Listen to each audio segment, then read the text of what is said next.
This episode is adapted from a clinician-written article on Mentalyc and brought to life in audio for therapists who prefer listening on the go. I love that. And this piece was written by Marissa Moore, LPC, LCPC, and we're so excited to feature their perspective here. It's on a topic that is truly the bedrock of everything we do. Absolutely. And since the article comes from Mentalyc, it helps to know it's a platform designed to make clinical documentation and reflection more manageable for therapists. Yes, which we all need. But okay, let's dive in. You know that feeling. You have a client, and on paper, everything is going right. You're using the right modality, you're hitting the treatment plan goals, but there's this invisible wall. The connection just isn't quite clicking into place. It feels stuck. I know that feeling so well. It's that sense that you're both in the room, but you're not quite together in the work. And that right there is the whole conversation, isn't it? It's the therapeutic alliance. It's the one thing that research time and time again points to as the single most important factor in therapeutic outcomes. More than any specific modality, which is so wild to think about with all the training we go through for CBT, DBT, EMDR, you name it. But if that fundamental trust and collaboration isn't there, the best techniques in the world can just fall flat. They really can. It's like having the most advanced surgical tools, but no rapport with the person you're trying to help. You can't even get started. And it's not just about being nice or friendly. It's so much deeper. It really comes back to those core conditions that Carl Rogers laid out for us decades ago, and they are just as relevant today. Oh, the big three. Empathy, unconditional positive regard, and congruence. It sounds so simple on a textbook page, but living them out in session, that's the art. That is the art. Let's start with empathy. It's not just saying, I understand. It's that felt sense of trying to climb into their world, see it from their perspective, even if it feels completely foreign to your own experience. It's feeling with them, not just for them. Right. And communicating that empathy is a whole other skill. It can be a reflection, a facial expression, even a well-timed silence that says, I'm here with you in this. Then there's unconditional positive regard. This one can be tough for clinicians, especially early on. Tell me about it. The idea that you hold your client in positive regard, no matter what they bring into the room, a behavior you disagree with, a choice that seems self-destructive, it's not agreement. That's the key distinction. It's not saying, I approve of that. Exactly. It's saying, I see your inherent worth as a human, and I believe in your capacity for growth, even when you're struggling with this thing. It's separating the person from the behavior, and clients can feel that. They can sense when they're being judged, even if we don't say a word. They have impeccable detectors for it. And that brings us to the third one, which I think is the bravest. Congruence. Being genuine. Being your authentic self in the room. Not playing the role of a therapist, but showing up as a real, consistent human being. This one is so powerful, because if we're asking our clients to be vulnerable and authentic, how can we expect them to do that if we're hiding behind a professional mask? It doesn't mean oversharing or making the session about us, but it means our inner experience is aligned with our outer expression. If a client says something moving and you feel moved, you let a little of that show. You are present and real. Exactly. And Rogers believed that when these three conditions are met and the client perceives them, that's when change happens. It's not just about us doing it. The client has to feel it. They have to perceive us as empathetic, genuine, and holding them in positive regard. That's the magic ingredient. It really is. But, you know, the alliance isn't static. It's a living, breathing thing that evolves. I was reading about Patruska Clarkson's 5 different relationship phases that can happen within the alliance, and it just blew my mind how accurately it describes the therapeutic journey. Oh, I love Clarkson's model. It adds so much nuance. The first one is the working alliance, right? The most straightforward one. Yeah, the working alliance. It's the we're a team phase. We collaborate on goals, the client comes in with a presenting problem, and we agree on how we're going to tackle it. It's practical, it's cooperative, it's the foundation. We both have a job to do here. And that collaboration is key. It's not me, the expert, telling you what to do. It's us, together, figuring out the path forward. This is where explaining the why behind an intervention is so important. Here's the task I'm suggesting, and here's how it connects to the goal we both agreed on. Totally, it builds buy-in. But then things get interesting. I chuckled. The second phase she talks about is the transference and counter-transference relationship. Yes, the deep water. When the therapy room is no longer just about the here and now, but becomes a stage for the past.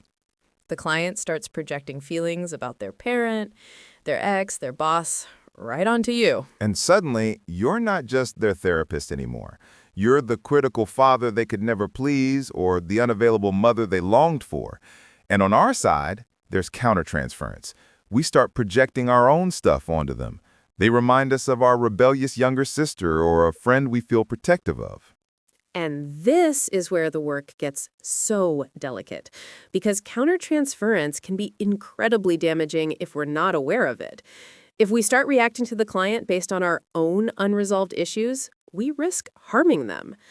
This is why our own therapy, our own supervision is non-negotiable. 100%. We have to know our own landscape inside and out. I was actually reflecting on this in my notes the other day. I use Mentalyc's Alliance Genie feature after my sessions, and it helps me spot my own patterns.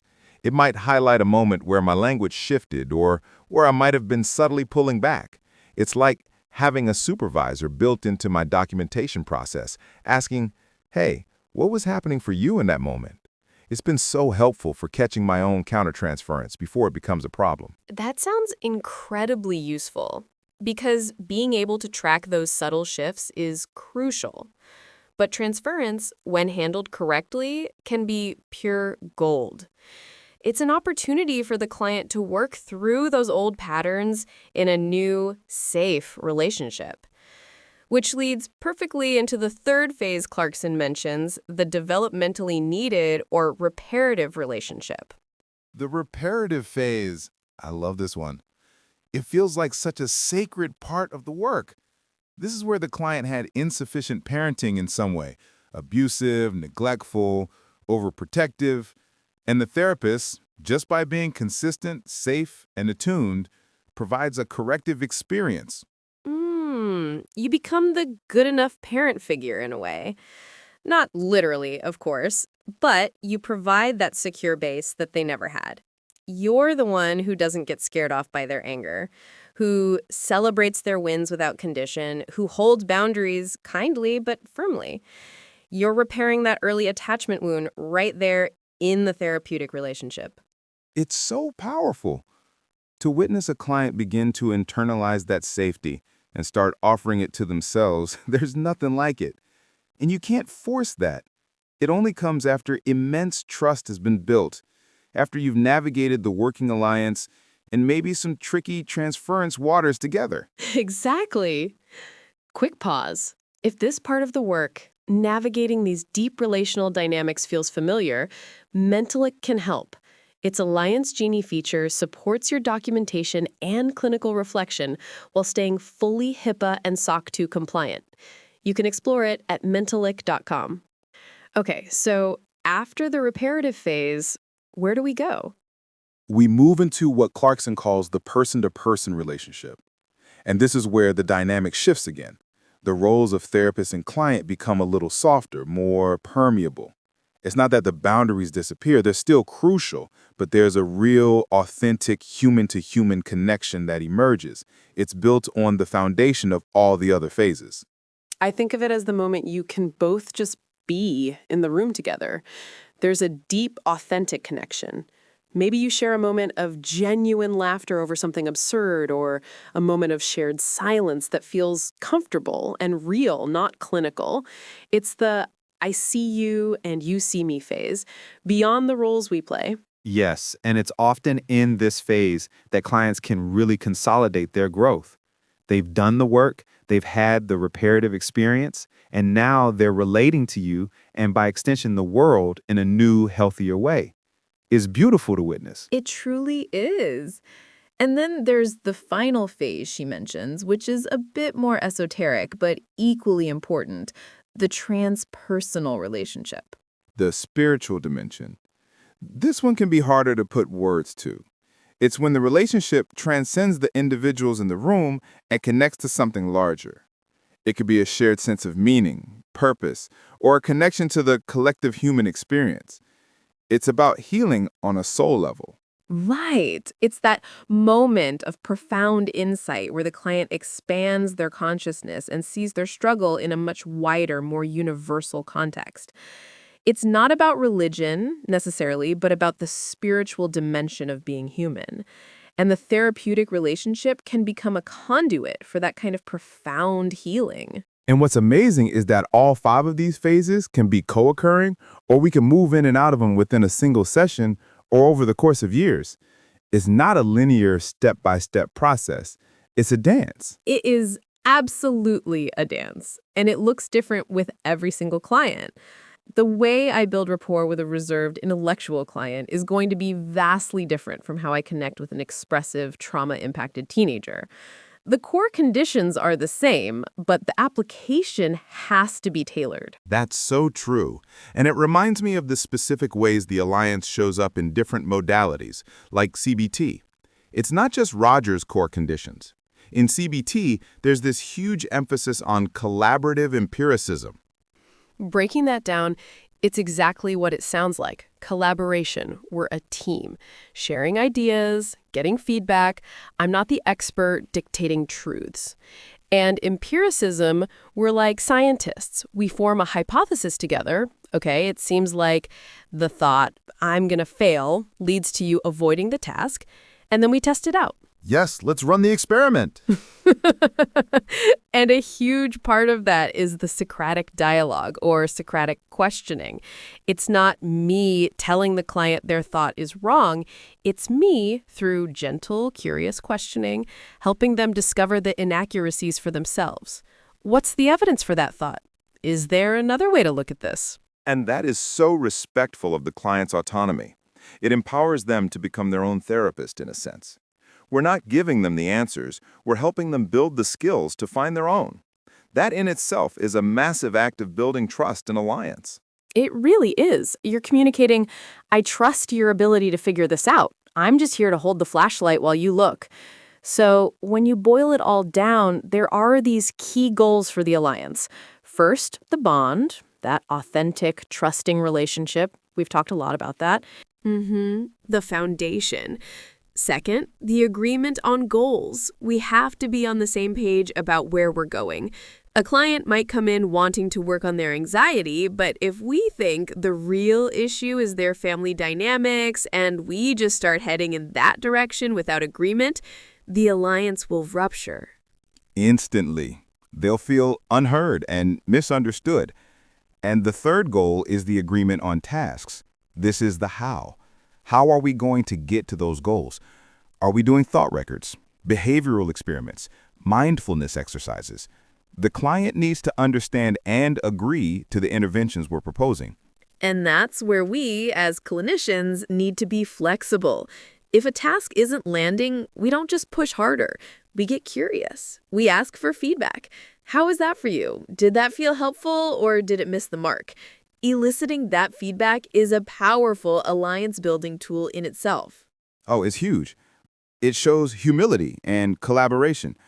It communicates that their experience matters more than my agenda, and it helps us avoid those ruptures or repair them when they inevitably happen, because they do happen. They absolutely do. We miss something, we say the wrong thing, we have an off day. A strong alliance isn't one with no ruptures, it's one that can withstand and repair them. That's where the real trust is forged, in the coming back together after a disconnect. That is so, so true.